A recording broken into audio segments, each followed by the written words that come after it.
Mangnall.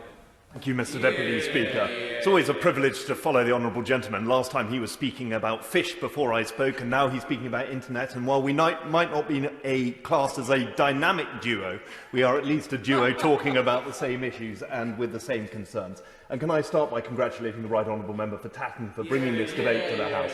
She has raised with such fortitude and passion an issue that is of concern to many of us in this House.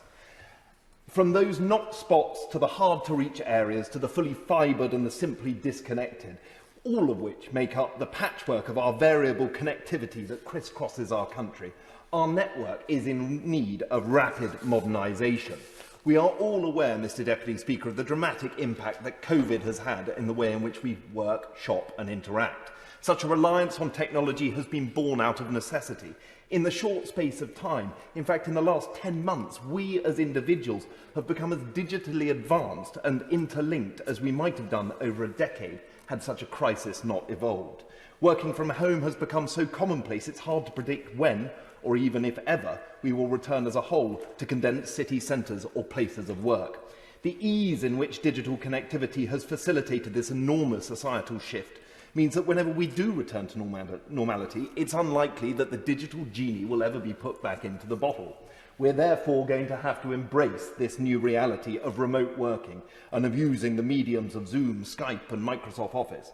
But as many have already mentioned, many have either been locked out or have simply just not had access to digital connectivity across their areas. It should be a startling fact that 63% of young people rely more on mobile internet for work now than ever before.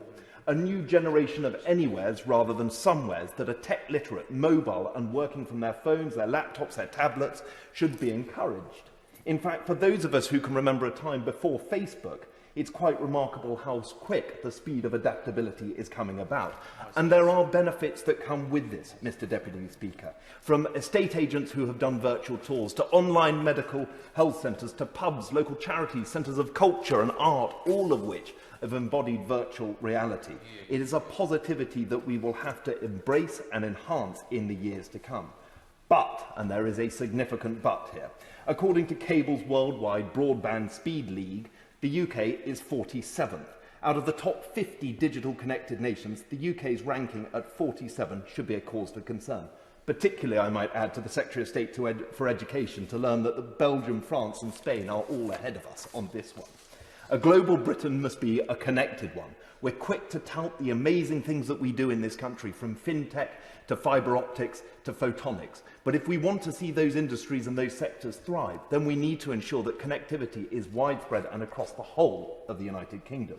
Of course, one of those hard-to-reach areas, Mr Deputy Speaker, is my own constituency in the South West. Out of 53,000 premises, 20% of them remain disconnected or completely unconnected at present.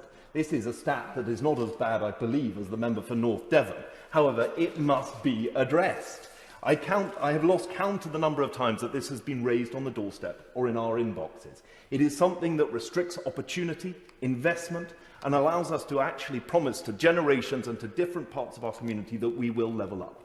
So if we are to address this issue, Mr Deputy Speaker, I hope that we will recognise that if we are going to put the money where our mouth is, that this will have the ability to allow us to provide the opportunities in the South West, the North East and anywhere else in the United Kingdom. And it can provide a new generation with the tech literacy that it needs and to be able to attract new investment and opportunity across the whole of the United Kingdom.